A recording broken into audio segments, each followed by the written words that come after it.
Halo guys, apa kabar kalian? Semoga kalian selalu sehat dan selalu dalam lindungan Tuhan. Film yang akan kita review kali ini berjudul Syam Singarau. Film ini dirilis pada tahun 2021 dan dibintangi aktor tampan Nani yang berperan ganda sebagai Vasudev dan Syam Singarau, serta aktris cantik Sai Pallavi sebagai Rosi dan Kirti Setti sebagai Kerti. Eits, sebelum lebih lanjut, jangan lupa follow IG terbaru Mimin ya guys, linknya ada di deskripsi. Kalau sudah, tanpa basa-basi lagi, inilah alur ceritanya.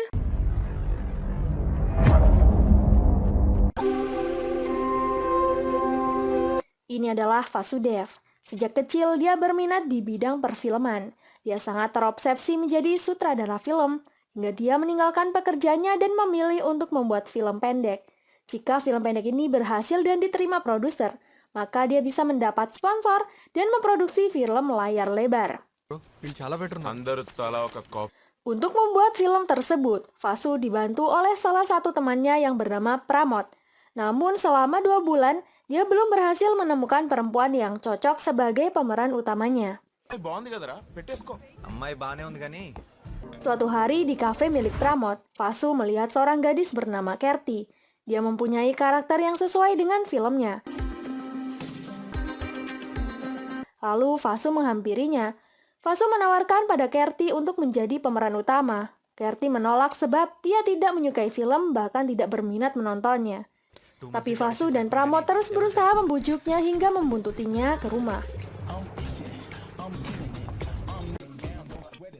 Karena masih belum mau, Vasu membujuk ayah Kerti yang kebetulan sangat suka jika anaknya jadi artis.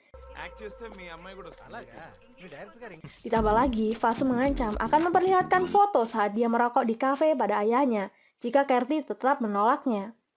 Dia juga merengek dan berkata, "Film telah menjadi minatku sejak kecil. Anggaranku rendah, aku telah berhenti dari pekerjaanku di bidang perangkat lunak. Sekarang kau tega menolak permohonanku." Akhirnya dengan terpaksa, Kerti menyetujui tawaran Vasu, namun Kerti hanya diberi waktu 2 minggu saja. Karena setelah itu, dia akan meninggalkan Hyderabad untuk melanjutkan kuliahnya di bidang psikolog di Mumbai.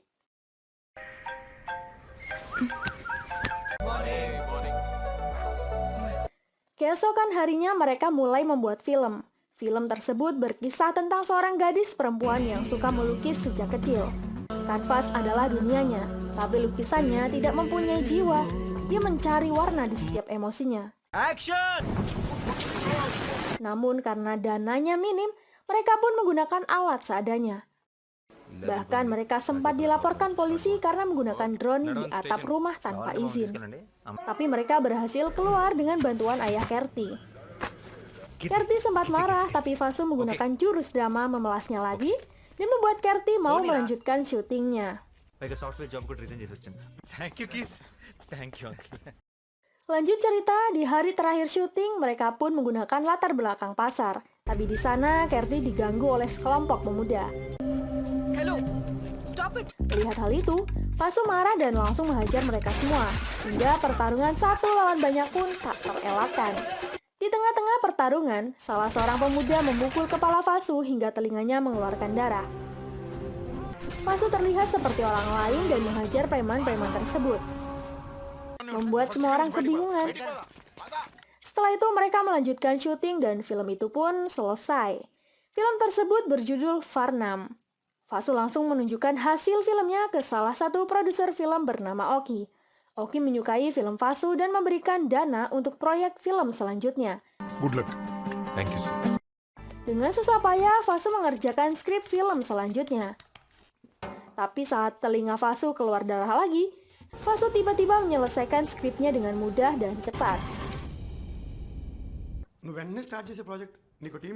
Thank you, sir. Untuk merayakan keberhasilan Vasu, Vasu pun mengadakan pesta kecil-kecilan bersama dengan temannya. Kerti terlihat menyukai Vasu dan memberikan hadiah baju padanya.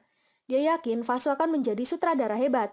Kerti meminta Vasu mengenakan baju tersebut saat dia sudah sukses. Setelah teman-temannya pergi, Vasu dan Kerti pun saling menyatakan perasaannya.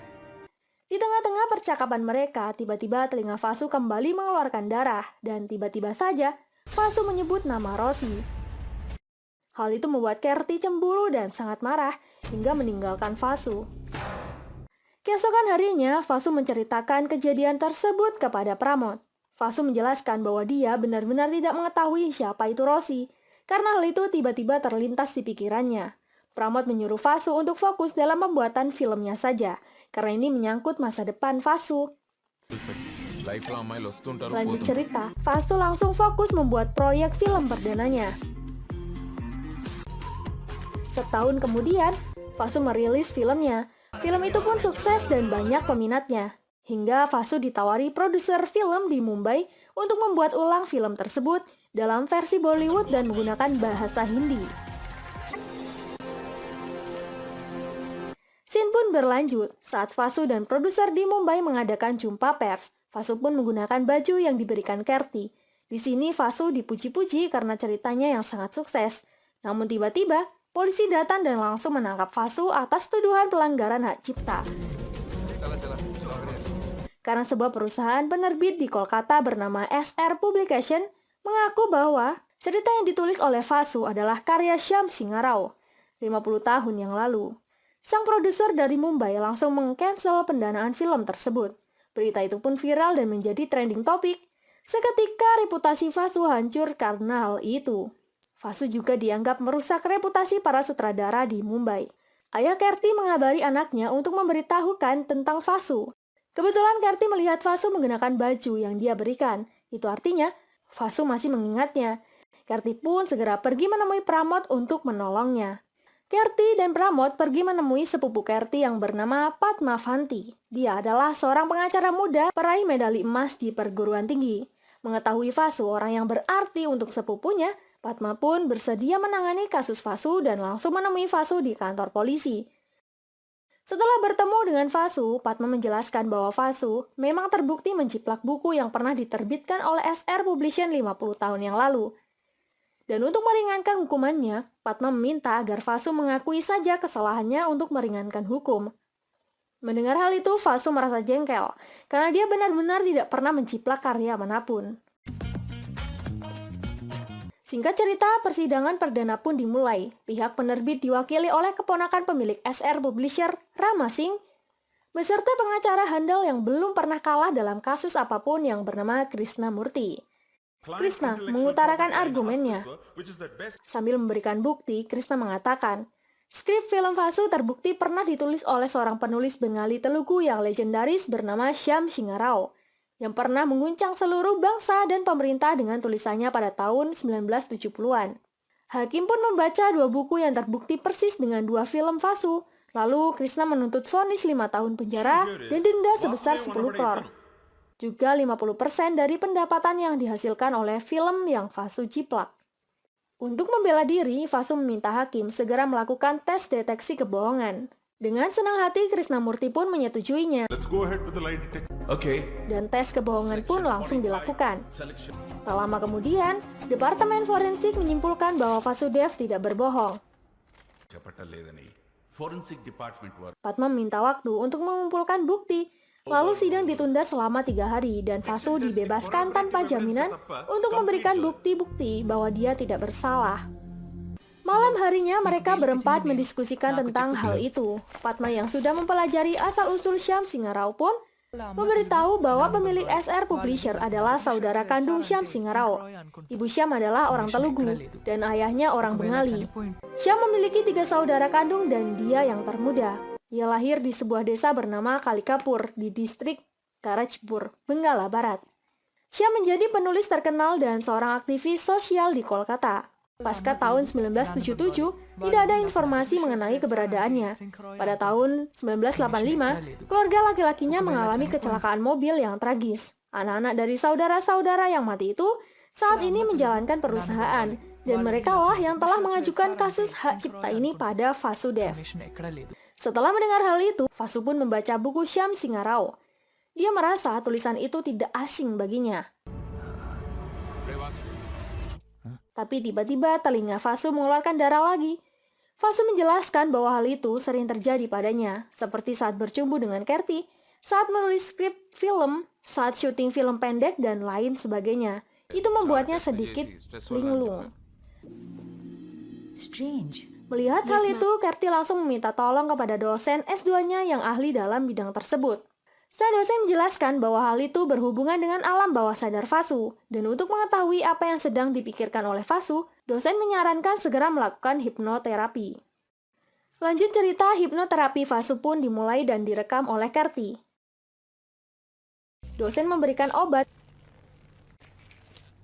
dan menyuruhnya melihat ke monitor. Tak lama kemudian, Vasu berhasil masuk ke alam bawah sadarnya. Jari Vasu bergerak sendiri dan Vasu menyebutkan nama Rosie. Lalu dia membayangkan sesuatu. Vasu mengatakan bahwa Rosie adalah istrinya dan aslinya dia adalah Syam Singarao yang bereinkarnasi. Kemudian scene flashback pun muncul. Pada tahun 1969, Syam tinggal di Kalikapur di daerah Benggala Barat. Dia adalah seorang pemuda yang hobi menulis. Syam berasal dari kasta tertinggi. Dia memiliki kakak pertama bernama Devendra Singh Rao dan kakak kedua bernama Manoj Singh Rao. Syam kembali ke kampung setelah menyelesaikan studinya. Sesampainya di kampung, dia melihat orang-orang dari kasta paria yang dianggap kasta terendah duduk mengemis meminta air. Mereka melakukan hal itu karena tidak boleh menyentuh sumur tersebut. Melihat hal itu, Syam kesal karena itu sangat tidak manusiawi, apalagi sekarang mereka sudah merdeka. Syam menyuruh salah satu kasta paria mengambil air. Namun pemuka agama tidak terima karena kasta paria tersebut paling rendah dan tidak boleh menyentuh air mereka. Itu akan ternodai. Syam sangat marah, dia langsung mengangkat salah satu orang dari kasta tersebut dan memasukkannya ke dalam sumur. Syam berkata bahwa sekarang sumur ini milik kasta paria, dan siapapun yang tidak mau menyentuhnya, mereka tidak boleh mengambil air di sumur tersebut. Berkat keberanian Syam, sekelompok komunis mengajak Syam bergabung. Namun Syam menjawab, satu peluru hanya bisa membunuh satu orang, tapi satu kata tertulis bisa menggerakkan jutaan orang. Setelah itu, Syam pun kembali ke rumahnya. Di rumah, kakak Bendra memarahinya karena Syam sudah berani menjempurkan seorang dari kasta terendah ke sumur mereka. Syam dan Bendra memang punya sifat kebalikan. Bendra pemuja kasta, sedangkan Syam ini revolusioner. Bendra sangat tidak setuju dengan ideologi yang dibuat Syam, sehingga Syam memutuskan untuk pergi dari rumahnya. Kakak Manoj meminta Syam untuk tetap tinggal di rumah sampai upacara tahunan selesai. Namun ternyata Syam sudah membeli tiket 3 hari yang lalu. Syam memutuskan untuk melanjutkan menulis buku. Syam tidak minat melihat upacara karena dia adalah seorang ateis. Malam harinya, Syam pamit ke Kolkata pada Manoj. Manoj merasa sedih karena harus berpisah dengan Syam. Saat di perjalanan, Syam melihat orang-orang ramai berkumpul di sebuah candi. Mereka mengadakan pemujaan selama 9 hari berturut-turut. Karena penasaran, Syam pun masuk ke candi. Di sana, Syam terkesima setelah melihat seorang wanita bernama Rosie. Syam pun jatuh hati kepada Rosie.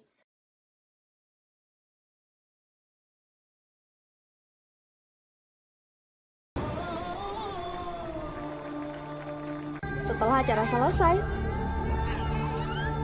Syam bertanya kepada salah satu warga bernama Bruno, siapa wanita-wanita itu. Bruno menjelaskan, mereka adalah kaum Devdasi yang berimigran dari Bangladesh dan menjadi istri para dewa. Tidak ada pria yang seharusnya boleh memandangi mereka. Mereka ditahan di candi tersebut. Sementara di dalam candi, seorang pria bernama Mohan yang mengaku-ngaku utusan dewa berdiri di depan para wanita. Mohan memilih salah satu dari mereka untuk memuaskan hasratnya sebagai bentuk persembahan para dewa. Dan itu hanya alibi saja. Di malam kedua, Syam kembali ke candi untuk melihat Rosie menari. Tapi kali ini, Syam menemui Rosie dan mengajaknya keluar. Tetapi Rosie hanya terdiam karena dia bingung harus menjawab apa. Di malam ketiga, Syam memberanikan diri mengatakan bahwa dia akan menunggu di gerbang selatan pukul 10 malam. Tepat jam setengah 11 malam, Rosie yang penasaran dengan Syam memberanikan diri keluar dari candi. Syam lalu mengajak Rosie ke pantai. Rosie terpana melihat keindahan laut malam. Karena ini adalah kali pertama Rosie melihat pantai. Mereka berdua berkenalan satu sama lain sambil menaiki rakit. Namun mereka harus segera kembali sebelum pagi. Mereka selalu bertemu di setiap malam. Bahkan di malam kelima, Syam memperkenalkan Rosie kepada Manoj. ఎవరు తాలూకమ్మా నువ్వు? Singkat cerita, ini adalah malam terakhir, yakni malam ke-9 perayaan. Syam meminta Rosie untuk pergi bersamanya ke Kolkata saja. Syam menjelaskan pada Rosie bahwa yang dilakukan Mohan itu tidak benar. Dia melakukan perbudakan dengan mengatasnamakan agama. Rosie yang sempat ragu jika dia keluar dari kuil tersebut, apakah masyarakat akan menerimanya. Syam mengatakan bahwa Rosie pasti bisa bertahan hidup.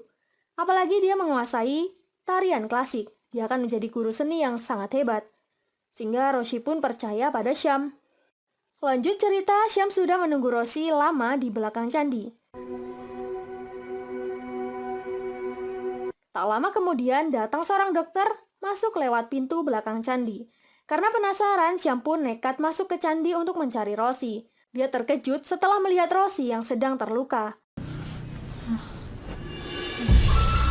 Salah satu teman Rosie menceritakan, saat Rosie sedang berkemas, Mohan datang dan menyuruh para wanita berjejer. Kali ini Mohan memilih gadis kecil untuk memuaskan nafsunya. Gadis kecil itu ketakutan. Melihat hal itu, Rosie berusaha menghalanginya. Dengan alasan bahwa hari ini adalah bulan purnama, jadi dewa mereka tidak akan datang. Mohan tersinggung dan marah. Dia langsung menghukum Rosie.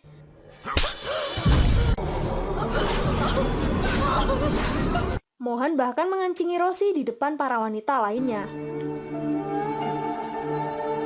Mendengar hal itu, Syam sangat marah. Syam langsung datang ke perayaan puncak dan langsung menghajar semua anak buah Mohan hingga babak belur.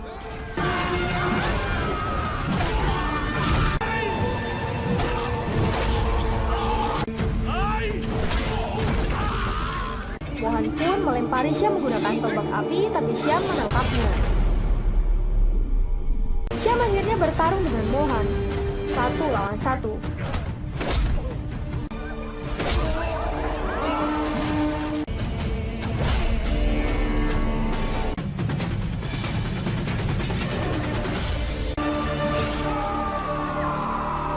Syam berhasil melempar Mohan ke bara api hingga Mohan pun melinggoy. Lalu Syam berkata, seorang wanita bukanlah budak dari siapapun, bahkan tidak untuk dewa. Syam langsung mengajak Rosie pergi bersamanya. Lanjut cerita, Syam mengajak Rosie ke Delhi. Tak butuh waktu lama, Syam mendapat pekerjaan dan tinggal di salah satu rumah cetak bernama Royal Press milik Prof. Sayan Prakar.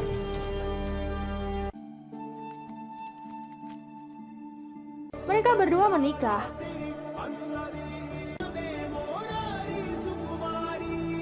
Namun sayangnya Rosie tidak bisa memiliki keturunan. Syam bekerja dengan giat sembari menulis bukunya sendiri. Sedangkan Rosie menjadi guru tari untuk wanita dan anak-anak di sana. Suatu hari Syam menunjukkan tulisannya pada Sayan. Sayan menyukai tulisan Syam dan langsung mencetak buku Syam.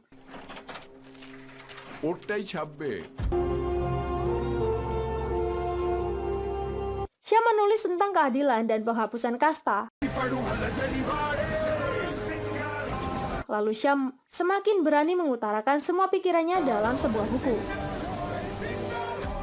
Hingga akhirnya Sayan ditangkap dan dipenjara. Namun Syam tidak gentar. Dia tetap melanjutkan menulis aspirasinya. Buku tersebut semakin banyak peminat dan Syam pun berhasil mendapatkan royalti.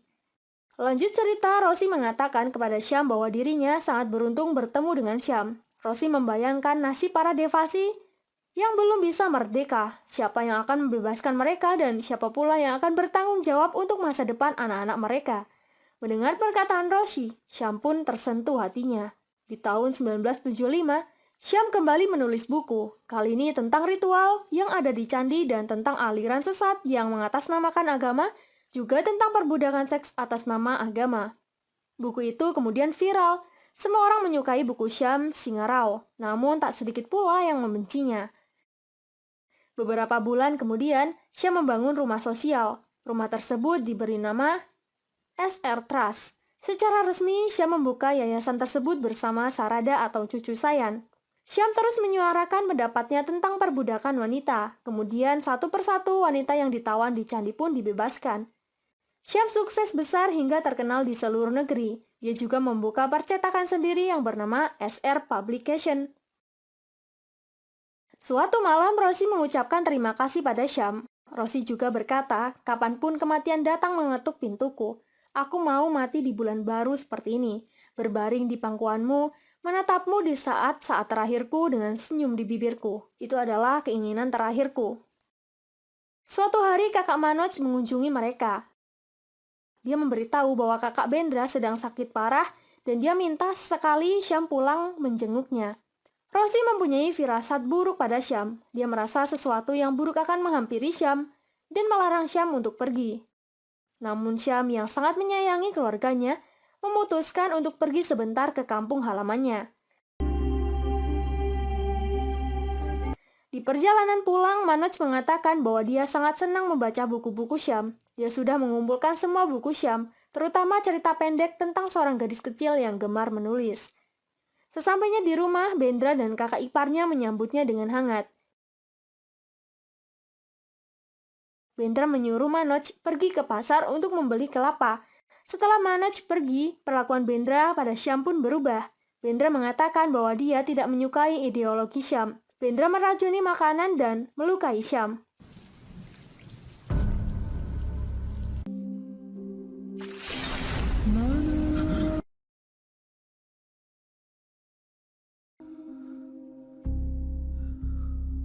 Bendra marah.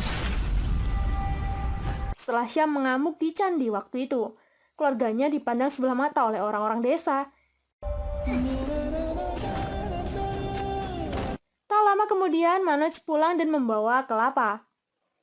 Dia terkejut melihat Syam yang terluka. Dia merasa bersalah karena sudah mengajak Syam pulang ke rumahnya, dan tak menyangka saudara-saudaranya bisa sekejam itu. Kembali ke masa sekarang, Vasu mengingat semua memorinya. Dia langsung pergi mencari Rosie ke Kolkata. Sesampainya di Kolkata, dia kaget melihat kondisi Royal Press yang sudah terbengkalai.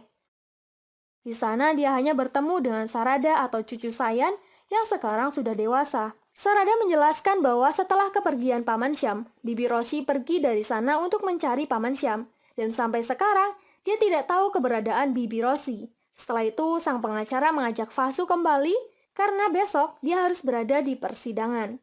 Pengadilan terakhir pun dimulai. Pihak Vasu memperlihatkan rekaman saat Vasu dihipnoterapi. Pengacara Krishnamurti mengatakan argumennya bahwa dia sama sekali tidak mempercayai reinkarnasi. Vasu adalah seorang sutradara. Kemungkinan dia bisa membuat video palsu dan hipnoterapi tidak disetujui secara medis di India. Padma pun menjawab. Pada tahun 1939, seorang gadis bernama Shanti Devi mengaku menjadi reinkarnasi dari Luk Dibai dan membuat seluruh negeri gempar.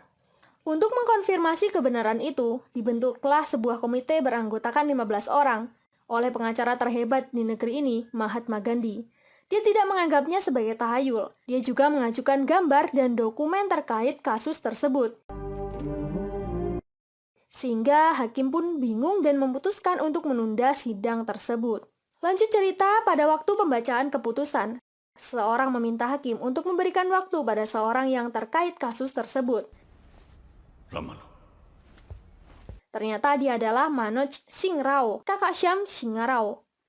Setelah melihat Vasudev, dia langsung mengatakan bahwa Vasudev adalah Syam Singh Rao. Manoj percaya bahwa Syam saudaranya bereinkarnasi sebagai Vasudev. Dia mempunyai bukti bahwa dia menyimpan sebuah rahasia. Siapapun bisa menjiplak dari buku-buku yang diterbitkan, tapi ada cerpen yang belum pernah dipublikasikan, dan tidak ada seorang pun yang tahu kecuali dirinya. Sambil memberikan sebuah buku yang berisi cerpen yang Syam Singh Rao serahkan secara pribadi kepadanya dulu, dia berkata, bagaimana mungkin Vasudev membuatnya sebagai sebuah film pendek? Siapa yang memberikan cerita itu padanya? Dan selaku ketua SR Publisher, Manoj menarik kasus tersebut, sehingga Vasu pun bebas dari segala tudingan. Setelah persidangan selesai, Syam menemui Manoj. Manoj meminta maaf pada Syam karena dia merasa bertanggung jawab atas kematiannya. Dan dia tidak menyangka saudara-saudara mereka tega melakukan hal itu pada Syam. Manoj menyerahkan semua aset perusahaan kepada Syam karena itu adalah milik Syam dan memberitahu bahwa Rosie masih hidup. Dia menyembunyikannya di rumah pamannya. Syam langsung pergi menemui Rosie. Fasu alias Syam menemui Rosie di pinggir pantai tempat mereka dulu bertemu. Rosie menangis melihat Fasu.